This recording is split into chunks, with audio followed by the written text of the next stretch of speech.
Ang kwento ay nagsisimula sa isang babaeng nagngangalang Margaret White na nagsilang ng isang sanggol na babae ng mag-isa sa bahay. Bilang isang panatiko sa relihiyon, naniniwala siyang ang bata ay bunga ng kasalanan. At muntik na siyang mapatay gamit ang gunting. Gayunpaman, isang likas na ugali ng ina ang sumulpot sa huling segundo, at hindi niya pinabayaan ang sanggol. Ang sanggol na yon ay si Carrie White. 10 taon nang lumipas sa isang kisap mata. Si Carrie ay lumaki at naging isang magandang dalaga. Ngunit dahil sa paghuhugas ng utak ng kanyang ina sa relihiyon, at pagkontrol sa mga nakakalason na bagay, si Carrie ay labis na mahiyain. Hindi siya nakikibagay sa paaralan at palaging inihihiwalay ng kanyang mga kaklase. Sa panahon ng klase ng water polo, lahat ng mga batang babae ay nagpapalit ng kanilang mga swimsuit. Si Carrie ay nakatayo sa gilid na mukhang kinakabahan at awkward. Sa paningin ng kanyang ina, ang pagsusuot ng isang nagpapakita ng katawan na swimsuit ay mahigpit na ipinagbabawal. Ang panunood sa kanyang mga kaklase na naglalandian sa isa't isa ay lubos na nakakagulat sa kanyang kanlungang mundo. Habang ang ibang mga bata ay naglalaro ng husto, si Carrie ay nakatayo na parang isang estatwa sa sulok, natatakot na sumali. Patuloy na sinisigawan siya ni Miss Desjardins na i-serve ang bola. Sa wakas ay nagkaroon ng lakas ng loob si Carrie na subukan, ngunit hindi sinasadyang nataman niya ang isang kaklase sa likod ng ulo. Pagkatapos ng klase, natatakot siyang humingi ng tawad at nagtungo sa shower ng mag-isa. Bigla na lamang, naranasan niya ang kanyang unang regla. Nagsimulang umagos ang dugo sa kanyang mga binti. Tumakbo palabas si Carrie na sumisigaw para humingi ng tulong, ngunit tinawanan at kinukutya lamang siya ng ibang mga babae. Nirecord pa ng masungit na babae ng paaralan, si Chris, ang pagkadismaya ni Carrie sa kanyang telepono. Dumating si Miss Desjardins upang pigilan ang pambubuli. Sinubukan niyang ipaliwanag na ang regla ay isang normal na bahagi ng paglaki. Ngunit naghisterya si Carrie. Nang walang ibang pagpipilian, sinampal siya ng guro para magising siya. Nang imungkahi ni Miss Desjardins na tawagan ang kanyang ina, nawala ng kontrol si Carrie. Hindi niya sinasadyang sumabog ang water cooler sa opisina. Labis na natakot ang guro at ang punong guro. Sa kalaunan ay iniuwi ni Margaret si Carrie sa kanilang kahilingan. Nakakagulat na hindi ipinagtanggol ni Margaret ang kanyang anak. Nagmaneho lang siya ng tahimik. Tinanong siya ni Carrie kung bakit hindi niya siya tinuruan tungkol sa kanyang katawan, na humantong sa kanyang kahihiyan sa publiko. Tumugon si Margaret ng malamig na titig at isinara ang pinto ng kotse. Noon din, isang batang kapitbahay ang tumakbo at nagsimulang sumigaw. Ang baliw ay nakatingin sa kanya. Tinitigan siya ni Carrie, at biglang natisod at natamba ang bata. Napagtanto na ang kanyang katawan ay nagbabago sa kakaibang paraan. Pumasok si Carrie sa loob upang kausapin ang kanyang ina.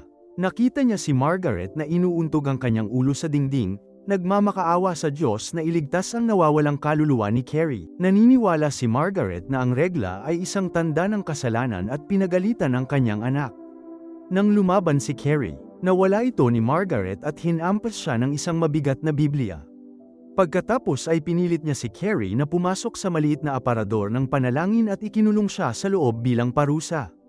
Sa labis na takot, sumigaw si Carrie at nagmakaawa na palabasin. Sa sandaling yon, isang bitak ang nabuo sa pinto ng aparador. At ang krusipiho sa loob ay nagsimulang tumulo ng dugo. Ang supernatural na pangyayaring ito ay ikinagulat nilang dalawa. Nagsimulang maghinala si Carrie na mayroon siyang mga kapangyarihang telekinetic.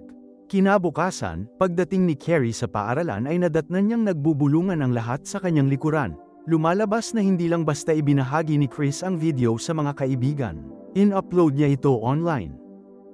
Ngayon, si Carrie na ang target ng buong paaralan. Nagtago siya sa banyo at tiningnan ang kanyang refleksyon. Ang kanyang mukha ay nabalot ng sakit. Biglang sumabog ang kapangyarihan sa loob niya at nabasag ang salamin.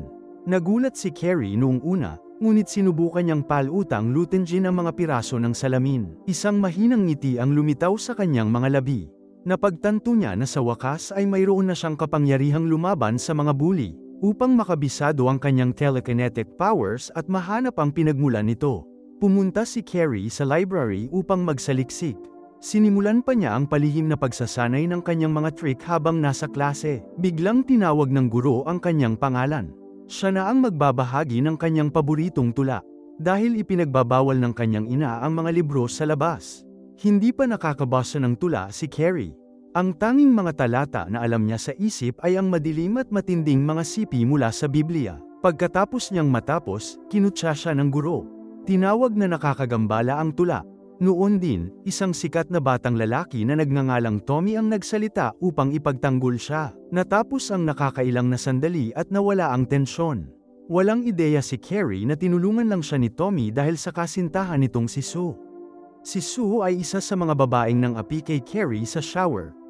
At labis siyang nalungkot tungkol dito. Inamin niya ang kanyang pagkakasala kay Tommy, sinabing hindi niya dapat tinatreto ng ganoon si Carrie. Iminungkahi ni Tommy na humingi siya ng tawad. Ngunit hindi alam ni Sue kung paano hahanapin ang mga salita. Kaya naman tumulong si Tommy kay Carrie habang nasa klase. Kalaunan, sa klase sa gym, pinarusahan ni Ms. Desjardins ang mga babaeng nang api kay Carrie. Napilitan sina Chris at Sue na gumawa ng karagdagang trabaho bilang parusa. Nagalit si Chris at sinubukang hikayatin ng ibang mga babae na magprotesta. Gayunpaman, mas naging matigas pa si Ms. Desjardins at binigyan siya ng ultimatum. Kung hindi matapos ni Chris ang parusa, bawal siyang pumunta sa prom. Natarante si Chris dahil ang prom ang pinakamahabang gabi sa buhay ng isang babaeng nasa high school. Gayunpaman, masyado pa rin siyang matigas ang ulo para aminin na nagkamali siya. Sa huli, si Chris ay nasuspinde at opisyal na pinagbawalan sa pagsasayaw. Gusto ni Chris na magpadugo at sinubukang kunin si Sue para sa isang bagong kalokohan laban kay Carrie. Tumanggi si Sue na sumama sa kanya. Ayaw niyang makialam sa maruming gawain ni Chris. Kinutya ni Chris si Sue, tinawag siyang isang hipokrito na nagkukunwaring mabait lang para iligtas ang sarili niyang prom night. Nakaramdam ng kaba si Sue sa mga sinabi ni Chris, dahilan para mapagtanto ni Sue na kailangan niyang gumawa ng mas taus-pusong paraan para makabawi. Humingi siya ng malaking pabor kay Tommy. Gusto niyang isama nito si Carrie sa prom imbes na siya. Nalito si Tommy sa kahilingan. Pero mahal niya si Sue at pumayag siyang gawin ito. Walang kaalam-alam si Carrie tungkol sa mga lihim na planong nangyayari sa likod niya. Masyado siyang nalilibang sa mga kamanghamanghang bagay na nagagawa ng kanyang telekinetic powers. Nayanig pa ang buong bahay dahil sa napakalaking enerhiya mula sa kanyang mga kapangyarihan.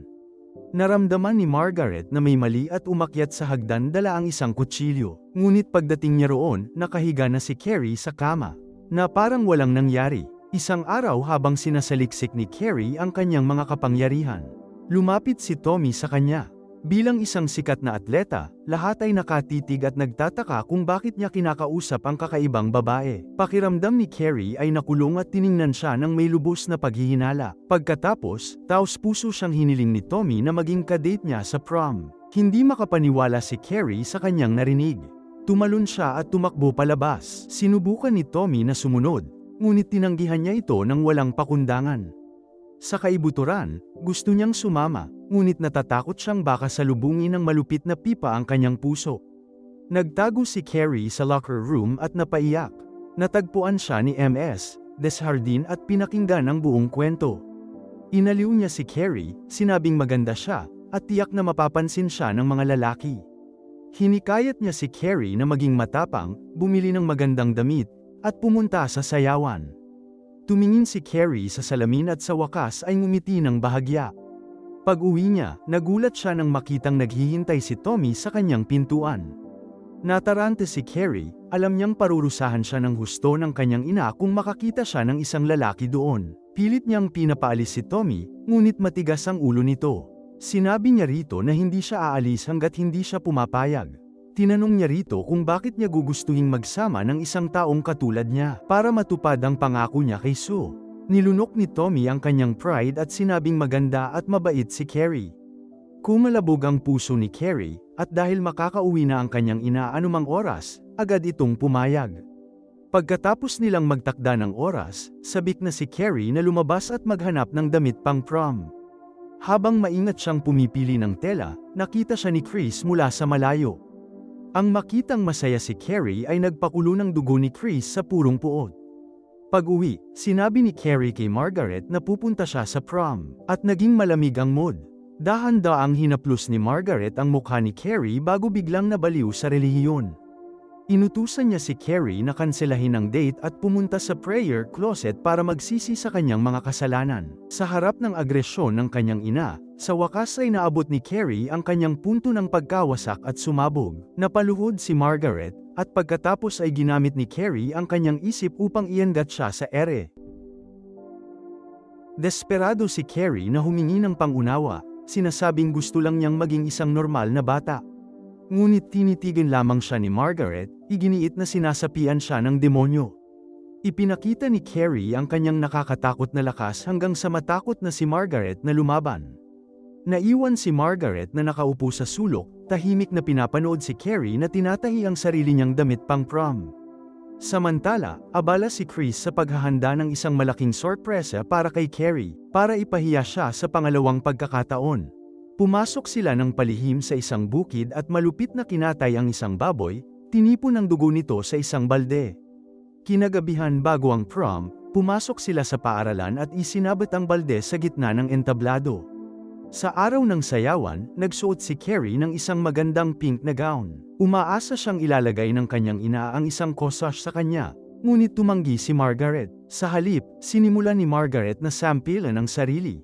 Sinusubukang guilt-linlangin si Carrie na manatili sa bahay. Pero hindi na nahuhumaling si Carrie dito at kinakabahang hinintay ang pagdating ni Tommy. Maya-maya, isang magarbong kotse ang huminto sa labas.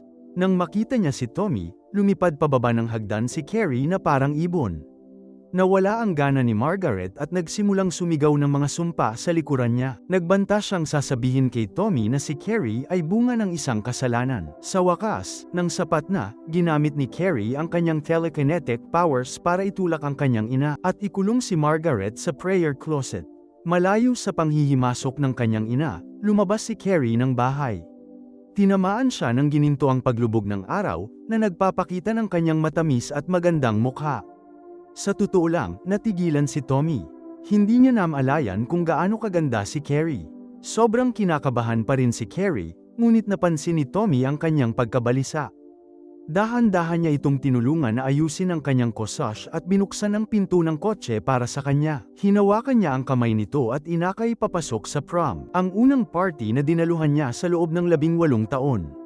Tuwang-tuwa na si Carrie, ngunit pagkatapos ay niyaya siya ni Tommy na sumayaw. Gusto niyang tumanggi dahil natatakot siyang pagtawanan.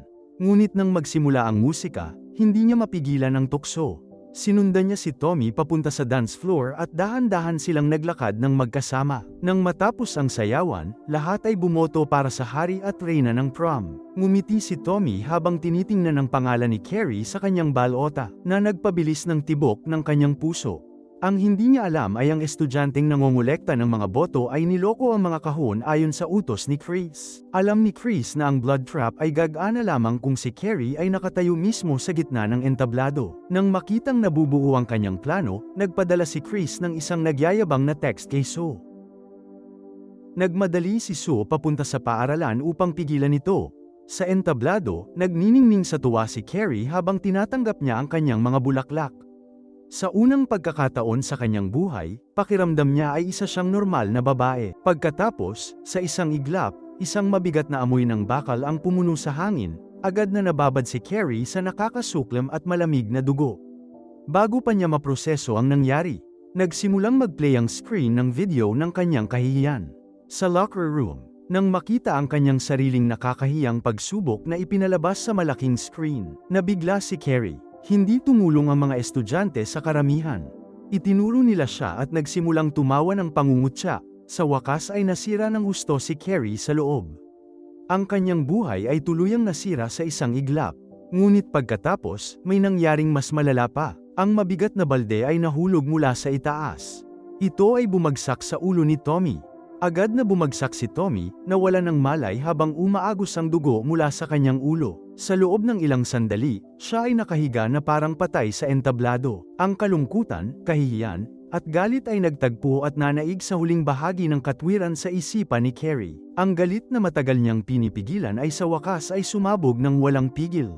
Ang telekinetic power ni Carrie ay tuluyang nawala ng kontrol. Nagpakawala siya ng isang sigaw na tumatagos sa kaluluwa. At isang malakas na psychic shockwave ang sumabog palabas mula sa kanya. Pinasabog ang mga tao sa buong gym. Agad na isinara ni Carrie ang lahat ng pinto gamit ang kanyang isipan at nilock ang mga ito. Pinutol ang pagtakas ng lahat. Sa pamamagitan ng telekinetiko niyang pagpapadala ng mabibigat na ilaw sa entablado, mga cable, at iba pang kagamitan na bumagsak sa mga tao, at nagudyok din sa mga sprinkler na magpaulan ng tubig sa lahat. Ang mas malala pa, ang mga live na cable ng kuryente ay nahulog sa mga puddle. Nagpadala ng malalakas na agos na dumadaloy sa sahig. Hindi nagtagal, nagliyab at mabilis na kumalat ang apoy. Ang nagngangalit na apoy at usok ay nagsimulang lamunin ang buong gym. Sa buong supernatural na paghihiganting ito, ang tanging taong iniligtas ni Carrie ay si Miss Desjardins, na minsang nagpakita ng kanyang kabaitan. Ginamit pa ni Carrie ang kanyang mga kapangyarihan upang ilipat si Desjardins sa isang sulok ng entablado. Inilayo siya sa mga pinakamapanganib na lugar. Nilisan ni Carrie ang nasusunog na gym at tumungo sa labas. Nangako siyang wawasakin si Chris ng tuluyan. Sa palagay ni Chris ay nakatakas na siya ng maayos. Kumaway lang si Carrie ng kanyang kamay. Agad na namatay ang kasintahan ni Chris na si Billy habang nagmamaneho. Dahan-dahan at mahinaong naglakad si Carrie patungo sa kanila, handa na siyang wakasan ang buhay ni Chris. Sinubukan ni Chris na lumaban sa huling pagkakataon. Pinalo niya ang gas, sinusubukang ibagsak si Carrie. Ginamit muli ni Carrie ang kanyang kapangyarihan, itinaas ang buong sasakyan mula sa lupa. Pagkatapos ay marahas itong inihagis patungo sa mga gasolinahan sa tabi ng kalsada. Bumangga ang sasakyan sa mga bomba at sumabog sa isang napakalaking bowl ang apoy na lumamon sa sasakyan. Agad na namatay si Chris. Pagkatapos harapin ang lahat, natisod si Carrie pauwi. Hinanap niya ang kanyang ina kahit saan, ngunit wala si Margaret. Naiwan si Carrie na mag-isa, puno ng dugo at dumi. Umiyak siya nang walang magawa na parang isang maliit na bata. Naligo si Carrie para hugasan ang dugo. Nang makita niyang muli si Margaret, agad siyang nagsisi. Nangako siyang makikinig kay Margaret magpakailanman. Sinabi niya sa kanyang ina na ang mundo sa labas ay masyadong nakakatakot. Ngunit nang lumuhad si Carrie para magdasal, biglang bumunot ng kutsilyo si Margaret. Sinaksak niya si Carrie ng marahas. Naniniwala siyang nilamon ng demonyo ang kanyang anak.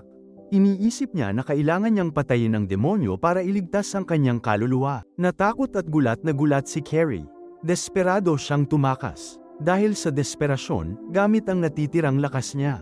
Ginamit niya ang kanyang telekinetic power para gawin ang bawat matutulis na kagamitan sa kusina. Na itinusok ang katawan ni Margaret sa isang iglap, na ikinabat sa kanya sa dingding, nang inig siya ng ilang beses bago tuluyang nawala ng malay at namatay. Natakot si Carrie nang makitang pinatay niya ang sarili niyang ina. Sakto lang, dumating si Sue sa bahay. Gusto niyang tulungan si Carrie, ngunit wala nang tiwala si Carrie kahit kanino. Nang hina ng husto si Carrie, at muling nawala ng kontrol ang kanyang mga kapangyarihan. Hindi mabilang na mga bato ang nagsimulang umulan mula sa langit, na humahampas sa nasirang bahay. Nang malapit ng patayin ni Carrie si Sue, bigla niyang naramdaman ang isa pang puwersa ng buhay sa loob ni Sue. Buntis si Sue. Magiliw na sinabi ni Carrie kay Sue na buntis siya ng isang sanggol na babae. Labis na nagulat si Sue sa balita. Sa wakas, pinatawad ni Carrie si Sue sa sakit na dulot noon. Ginamit niya ang kanyang huling lakas para itulak si Sue palabas ng pinto tungo sa kaligtasan. Pagkatapos ay gumuho ang bahay kasabay ng isang malakas na kalabog. Nakalibing si Carrie sa ilalim ng mga guho sa tabi ng kanyang ina, si Margaret.